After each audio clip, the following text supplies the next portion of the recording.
baby! Alright guys, so today our CRF450RL Supermoto is going head to head with the new DR-Z4SM. Yup, that's real. This is real life. So a dealership up the road has a brand new pearl white DR-Z waiting for us to rip around on and get a first impression and really make up our mind if this is some contender that belongs in our stable. Now, I have owned several of the older DR-Z400s. I switched over to this CRF450RL. I rode it around on the Enduro setup, the 21 up front, the 18 in the rear that it comes with, and then I got a Supermoto setup for it to try it with the 17s with the street tires and see how that was. Well, it's awesome. So I love the old DR-Z, but how does the new DR-Z4 stack up against the old one, against this CRF450? I don't know.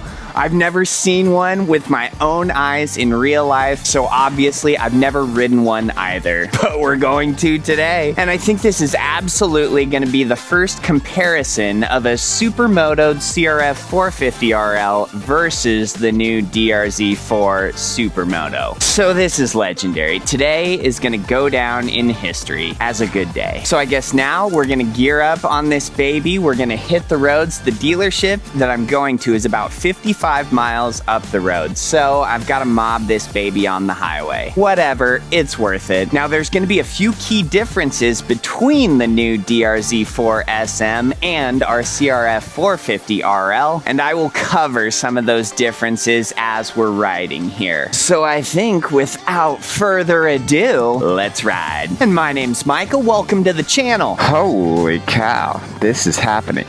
This is our Wednesday. This is the best day ever. Let's fire up the old CRF here.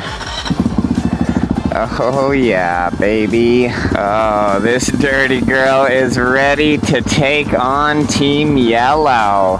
And I love this motorcycle. This is such a crazy dual sport. Basically, a street legal dirt bike in every way you'll look at it. Well, and then full disclosure, our bike does have a full exhaust system, and I do have an ECU flash on it as well. So those will be the only performance things done to the bike. Oh, this baby is ready to fight today, and we're off.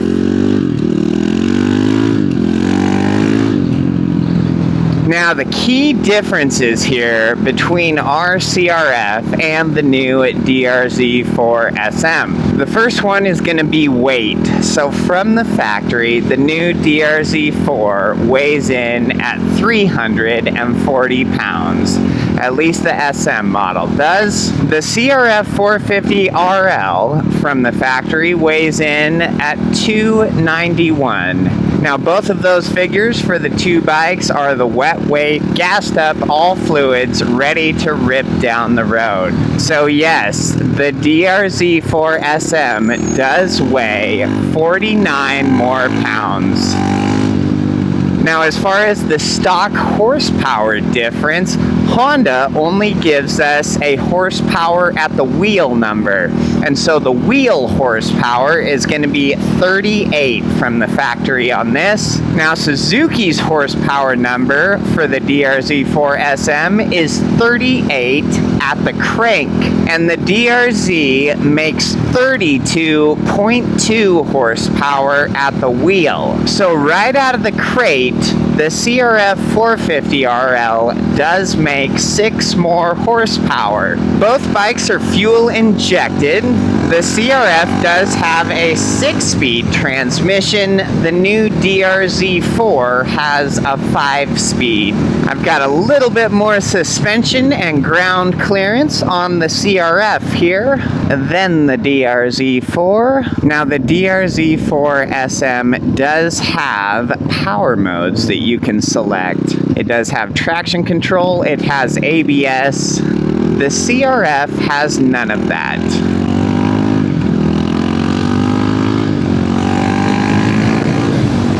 But when looking at the specs for the new Suzuki, does a bike that puts 32 horsepower to the ground Does it need power modes? Does it need traction control? Well, we just gotta throw a leg over it and take it for a spin and see how that power equates in our riding experience, and then we can properly make up our mind.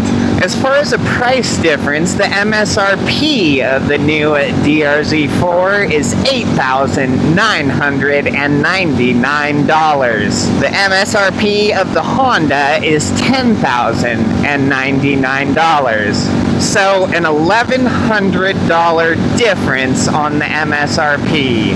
Now, of course, I will be asking the dealership what their out-the-door cash price is on that new DR-Z4. So, and that'll be a good number for all of us to have. Not that maybe your local dealership would be charging the exact same. Maybe they're less, maybe they're more.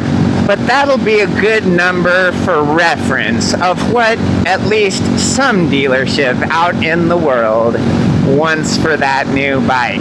Well, and so I guess we better get a little fuel before we hit the highway here. Well, and so I suppose I probably don't need to film 55 miles of straight highway with nothing to see in between here and there. So I'll probably cut the video and we'll pick back up as we're getting closer.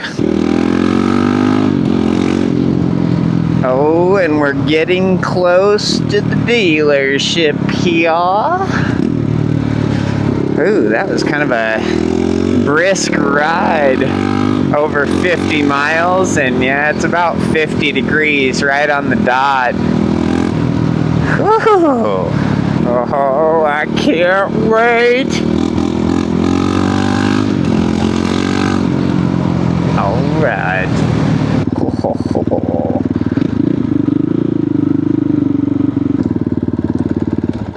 Oh, and yes, for anybody who didn't know where we were going, I guess I didn't mention it, Dillon Brothers Motorsports in Omaha, Nebraska. Well, so I guess we better go inside and say hi. All right, and here it is, the moment we've all been waiting for. There is our CRF sitting right next to that beautiful new DR-Z4SM. Oh, baby. Wow. So first, we just gotta get a good look at this from all the angles. So that new front end does look super futuristic, totally a switch up from the old DR-Z. And then those kind of chrome alloy blue rims. Man, this thing is groovy looking. Graphics are tasteful, they're subtle, and they switched up a bunch of stuff on this. I mean, the frame, the exhaust, the engine. This is a totally new bike. That modern display up front, whoa. And then we've got our power modes, our setting for traction control. Of course, we're just gonna rock it full power, which I guess all these different power modes, you have an A, B, and C. You have the same maximum peak horsepower, it just adjusts your throttle response is all. But oh baby, this thing is the real deal. I am digging it, man. Yep, I think we're gonna have a good time on that. We'll see how it stacks up against the CRF. Well, all right, let me get geared up here and we'll take this baby for the grand rip. Oh, I am so excited for this. Holy cow. First off, can I just say that those two bikes, those babies belong together. Wow. Very, very cool. All right, first time throwing a leg over the DR-Z4SM. How does it feel? Wow. Very light. So what I'll initially say is that throwing a leg over this, it doesn't feel any heavier than our CRF. Now this is a one-touch system, so I can just press the button here and it would just crank it until the motor started up. But obviously it fired up instantly. Oh, what do we got? We've got 5 miles on the odometer. So somebody took this out for a quick spin. Initial thoughts of the seat. You know, the seat certainly feels wider than the seat on our CRF. I'll say that. The seat on that CRF feels like a 2x4. Handlebars feel a little bit lower. They feel a little bit lower maybe than they did on the old DR-Z. Fairly straight, fairly wide feel there on the bars. Well, all right, kids. Clutch feels good, front brake feels good. Here goes nothing. And let's see, traction control, ABS are off. Whoa. It's smooth as glass. Oh, and we got the rubber inserts on the pegs and everything. Let's go around the speed bump. Well, okay, so just in first gear, just putting out of the parking lot, this just feels more refined. It feels just more tame than our CRF. The CRF is an out of control, just wild animal. And this feels, well, very posh, very smooth. Second gear. Oh, and we have a gear indicator up there. That's nice. You get the modern amenities. Well, and then I already switched into fifth gear at 50 miles per hour. So, and with this being the classic 5-speed, I don't know, we'll just need to go through a few gears, ride it a little, and we'll see. I was thinking that since it has a 5-speed, it retained the 5-speed from the DR-Z400, that it would feel like it was geared taller. This does not feel like it's geared taller. Again, I shift into fifth gear in the high 40s, you know, and top speed on this bike is going to be just over 90 miles per hour, they say. I'll shift down through a few gears and we'll kind of just give these tires, you know, these tires are brand new, and so I don't really want to dive into any corners with them being so fresh, so we'll kind of zigzag a little bit here, then I'll feel a little bit better. How does the bike feel zigzagging back and forth? Suspension feels kind of soft. I can feel it kind of just going up and down. It looks like we do have adjustable suspension, front and rear. Okay, kind of got on it there a little bit in third and fourth. You can definitely tell that the power is less than our CRF, but it doesn't seem underpowered. Yeah, it seems, the power seems about right. And so us being in the power mode or rider mode A, we have the sharpest throttle response. And I can't imagine ever putting it in B or C.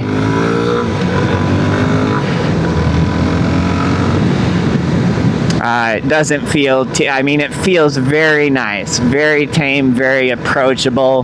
This is not some break your neck violent throttle response. Just very easy, very carefree. Well, and we'll jump on the brakes here and see how those feel. Oh, they feel just fine. They bite good. The front feels like it has, yeah, the front, wow, that front end really sags way down when I jump on that front brake. So if this is just kind of your medium setting from the factory, yeah, you might want to stiffen up the suspension here, I would imagine. And I only weigh, what, like 155 pounds or something around there. So if it's sagging for me, for somebody of more weight, you know, I would imagine that you'd want to crank up the suspension a little bit here if you were going to do aggressive riding. So now let's just putt around and smell the roses. What I will say is that this bike is so easy to just drive very nicely. I mean, you can smell the roses on this thing. I mean, we are just chill. This is very enjoyable just to cruise, third gear, 25 to 30 miles per hour. Very, very enjoyable. I don't know if I can say the same about the CRF. It just wants to go. It wants you to ring it out. It wants to scream at all times. So as far as being a practical, approachable, rideable street bike, this DR-Z4SM is very much so more practical, more rideable, I guess, in an everyday sense. But, you know, if we put these two bikes up against one another in a drag race, it's going to be no contest. That CRF is going to leave this in the dust. But like I said, this doesn't feel slow. I mean, it feels good there. And of course, in your lower gears, first, second, and third, you give it a little gas, it jumps right off the line. Gosh, that clutch is just so buttery. It is so smooth. It engages very nicely. You have a good zone there, a good friction zone, whereas, you know, our CRF, it's just all at once. You got nothing and then you got everything. I really want to fly over those speed bumps and catch some air, but we are not going to beat on this motorcycle that is not ours yet. Wouldn't that be funny if I just drive this home and we end up taking this back?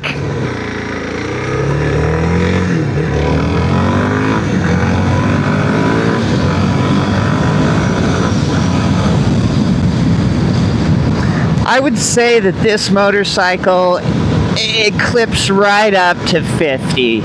No problem. It seems like after 50 miles per hour, that's when you start to notice, okay, our acceleration is slowing down now, you know? But at 50, if I was in fourth gear, yeah, it picks right up. This just feels, what I can say about this bike is that it feels very well-rounded. And of course, we can't be surprised about that. I mean, you have a bike that is built as a Supermoto from the factory. So of course, this is the direct result of that. A very comfortable, very smooth package. It's just nice. You know, this is nice to ride around on.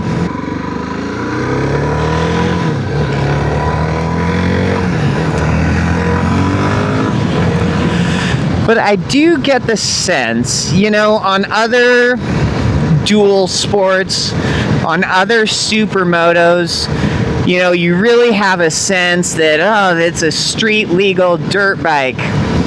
Whereas when I ride this, I feel like it's a street bike trying to look like or trying to be a dirt bike. You know, I don't really get that as much of a dirt bikey feeling, I guess, on this.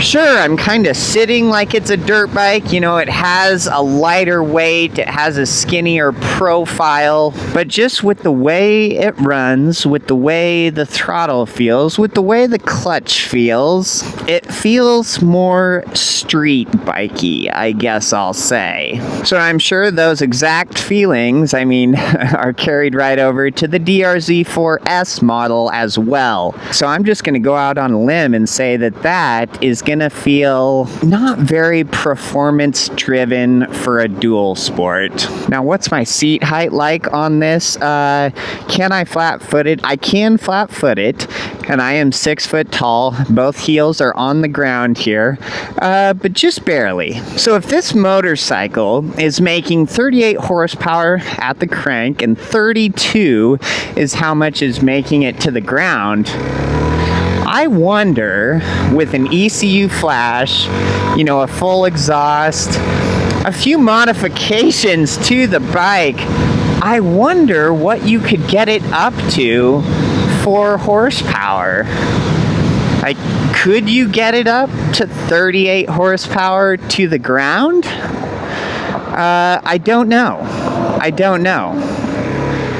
I I'd be very interested to see somebody just try and squeeze every ounce of power they could out of this and see where it ends up. Now, regardless of how much power you're able to squeeze out of it, there's only so much you can do about the weight of the bike. I mean, it does feel agile and nimble, but as soon as you're trying to do wheelies and stoppies, or if you want to take some jumps, you know, or if you take the S version of this off-road, even if you take this off-road, you know, that's a setting where you're going to notice that 340 pounds. Now, of course, there's going to be dual sports out there, supermotos out there that weigh more than that. There's going to be ones that are lighter than that.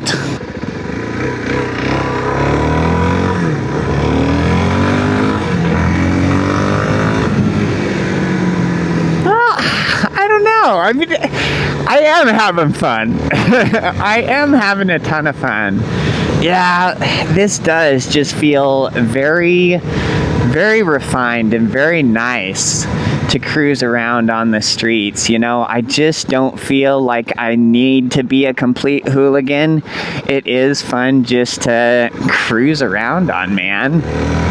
Dive into some corners, bang through a few gears. Yeah, for a single cylinder Supermoto, this is smooth. It feels posh. It is a good fit and finish.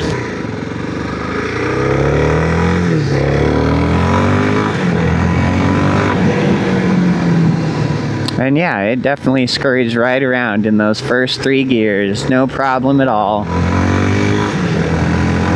Well, okay. Yeah, I was worried about the weight and that horsepower number, that it would totally feel like a slug. And it doesn't. You know, it does feel fast enough. But like I said, we've kept it in that A mode there for the quickest, sharpest throttle response and everything. And yeah, I can't imagine having it in another mode.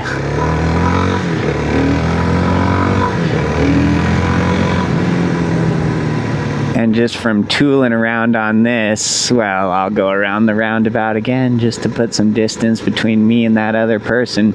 I really want to just be flying around these corners and stuff with those new tires. And it's not my motorcycle. We are going to treat it like a princess. But yeah, I can tell you one thing, that I would be much more comfortable driving this bike back to Lincoln than our CRF450RL. But as soon as I want to do wheelies until the sun sets, or take jumps, or just be a hooligan, yes, of course, the CRF is the bike that I want to be on for that. Well, this has been a pleasant surprise to ride this. I didn't really know what to expect with this. But knowing how good of a job Suzuki had done on the original DR-Z, I mean, legendary bike, the original DR-Z400, the S or the Supermoto. Everybody loves them. I love them. I'm the biggest DR-Z400 fan you'll probably ever meet. I have sang its praises to everyone. So I guess I shouldn't have been surprised that Suzuki was gonna, you know, make a good package for this revised, updated version. And it certainly is. They didn't let us down.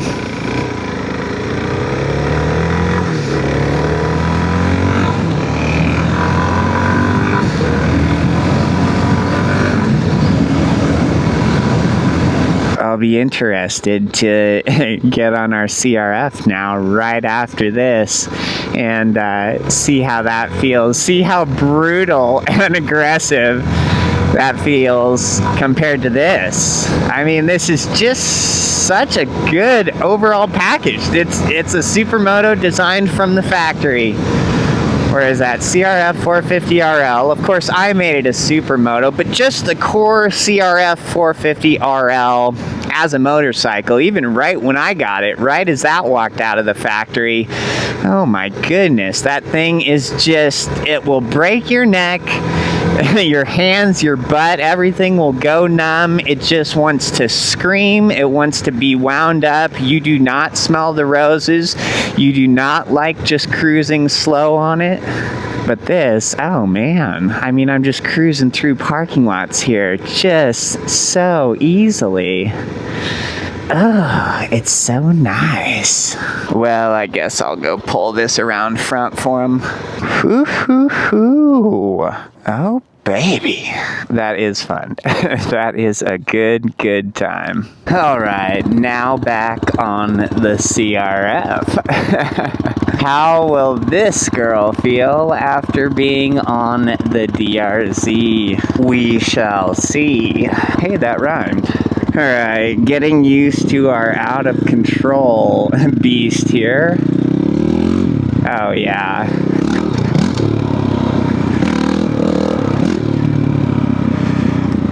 Yep, this one's way rowdier. Oh gosh. Yeah, and you just punch it in second and that front end is just hovering. Clutch way more grabby. Ah.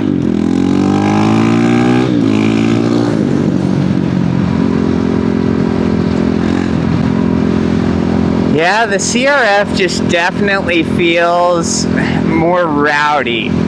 More rowdy, less refined, more performance-oriented, performance-driven. Like, this bike was just built to do cool things, get you crazy places, and she's not exactly going to be nice in the process. Whereas that DR-Z4SM did everything nice. I mean, it was just, it's gentle. It was gentle. And this baby just throws you around. Well, and so that's kind of funny because while both bikes, you know, are around the 400, 450 size dual sports, they feel very different. Neither of them being bad, just different. I will say, what is instantly more noticeable is that, yeah, that DR-Z is just gonna be more comfy. I don't know, there's comfy things about this. The handlebars are definitely more high up on this. And the DR-Z, I feel like my hands were down here, probably 3 or 4 inches lower than they are on this. So I have a more upright feel, I guess, on this. So this is gonna be the better bike, you know, if you're standing up on it, with the handlebars being higher, this one just feels better to stand on. I would say too, this feels more rigid. This bike feels more rigid. Whereas the DR-Z4SM, it just felt kind of soft. It felt like it had some give. It felt like it had more flex to it. In the steering, in the suspension, in the drivetrain, this just feels more brutal and raw. But we will evaluate more when we get back home, and then we'll do a full summary of these two bikes. And we're back! Had to crack an ice cold brew to celebrate a wonderful afternoon. So let's talk about some thoughts on the DR-Z4SM. And then we'll talk about the DR-Z versus the CRF and how these two bikes stack up against each other. And first off, let me just say that I just put 110 miles on a CRF450RL that still has the factory seat on it. Be proud of me. I cannot even feel my butt. Okay, so the new DR-Z. Pleasantly surprised. It is a very nice fit and finish. You know, as far as all the new updates and everything that they changed on it from the old model. The fuel injection, I mean, it was great. You saw the thing just started instantly. That's gonna be nice. It's gonna run the same at all different elevations, in all different climates, temperatures. That was a much needed revision. As far as the weight of the bike, you know, the new model did go up in weight. I think the old DR-Z, well, at least my 400S, I believe it was 317 pounds wet. So, the new bike definitely gained 20 some pounds. But what I will say is that weight was not noticeable. Throwing a leg over it, pulling the bike off the kickstand, riding it around, I didn't notice an increase in weight in just our easygoing first ride on that bike. Now you get that bike to an off-road setting where you've got the obstacles. Say you're in the single track, sure, you're probably gonna notice that weight. Or if the bike ever goes down and you're picking it back up, of course you might notice that it's a little heavier. The new display, very, very nice. I like that it has the gear indicator. That's always kind of a nice thing. Everything about the display is a nice, appreciated update. Now, as far as the rider modes, that adjust the throttle response and the traction control, do you really need any of those things for a motorcycle that only puts 32 horsepower to the ground? In my opinion, no. I mean, the motorcycle just doesn't have the power to break the rear end loose. I don't know that it even has the power to skate out the rear end if it was wet and raining out. I only cruised around in the A rider mode, so the sharpest throttle response, and I cannot imagine having less throttle response. It already seemed very gentle and very tame. And so I guess to me, that seems kind of gimmicky.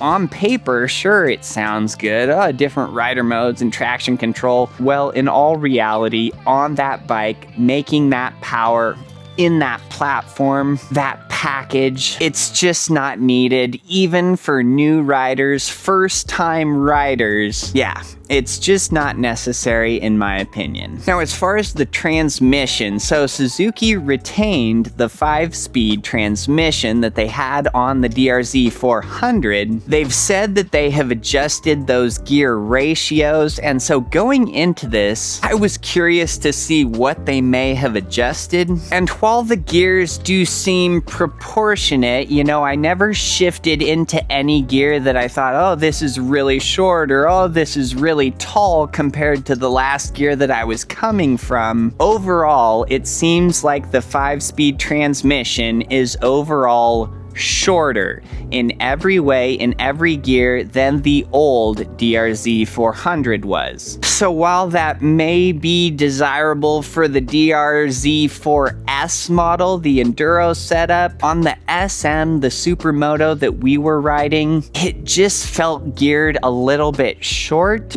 and maybe that's why it didn't quite really seem slow or sluggish, because it did lose horsepower from the outgoing model. It did gain weight, and so I think Suzuki did that on purpose. They geared it a little bit shorter so there was a little bit more felt torque. They played with those gear ratios so it didn't seem like the newer bike is slower. But once you get into 5th gear, like I said, I was shifting into 5th gear in the 40s, mid to high 40 miles per hour just in my regular riding, whereas the old DR-Z400, I never shifted into 5th gear until I was going about 55. So that's how I know that new DR-Z4 is geared shorter. So now we never got up to any crazy interstate speeds. We didn't go on a top speed run or anything. But just from our riding, I can absolutely tell you that bike is gonna be screaming at 70, 75 miles per hour. So while it was comfortable,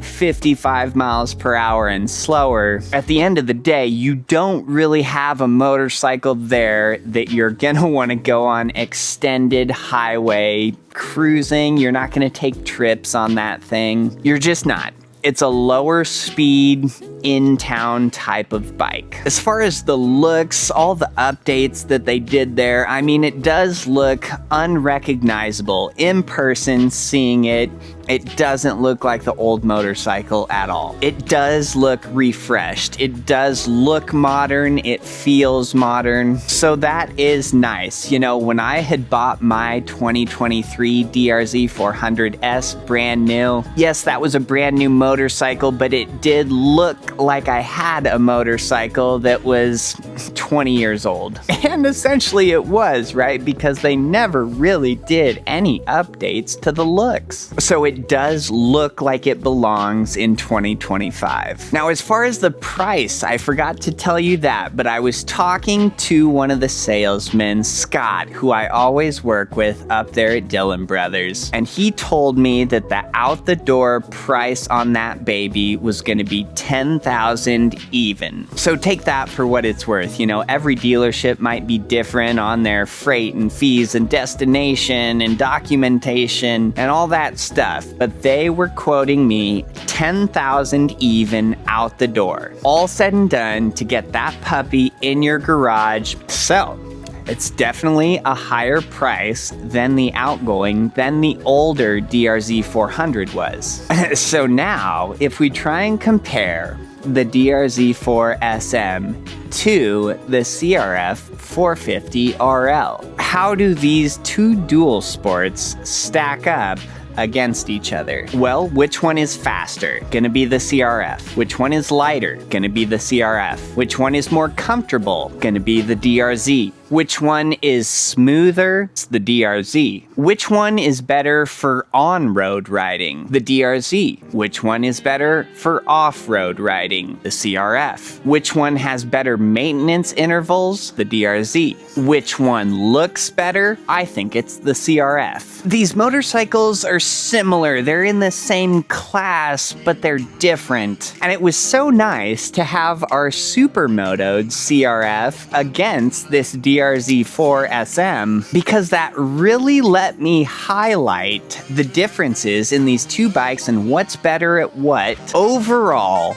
the CRF just feels like more of a performance, crazy, you want to get your hooligan on type machine. This bike just wants you to wring it out. It wants you to give it full throttle all the time. Whereas the DR-Z, it's smooth, it's refined, it's gentle when you want it to be. The DR-Z is happy doing anything, whereas this is only happy when you're just giving it the beans and going hard in the paint. So I think with the differences that are there on these two motorcycles, there's not going to be a definitive answer of which bike is going to be better across the board for everyone. I think if you want a more extreme, performance-driven machine, you are better off to go with the CRF. Hands down, if you want something that's not gonna beat you up all the time, that's a little bit more gentle, that's a little bit more tame, that you can take it easy on if you want to, there is no question, the DR-Z4 is better for that. So I guess I've just gotta leave it at that, you know? Better off-road, better for more hooligan crazy stuff, and then the DR-Z, more well-rounded, more tame, more comfortable, more gentle if you want it to be. So I guess at the end of the day, summing it all up, as far as me and my opinion goes and what kind of a motorcycle, what kind of a dual sport I want, am I gonna make the switch to the new DR-Z4, whether it be the S or the SM? Well, no is the answer. I am gonna keep my CRF450RL over the DR-Z4. While the new DR-Z4S or SM is a good bike, I know it's gonna be reliable, it feels good, it's a very good overall package. I just know that for me personally, I can go farther I can do more. For what I want, I will have more fun on this CRF450RL. On-road or off-road, this CRF is just the machine for me. So anyways, at the end of the day, you'll just have to decide which of those two bikes is better for you. But hopefully this gave you some insight. Hopefully this was informative. It certainly was for myself. But at the end of the day, you probably just gotta throw a leg over each one and decide for yourself. Always what I recommend. But yeah, comment with any questions you guys may have. Otherwise, like the video if you had fun today, subscribe if you want to see more, and until next time.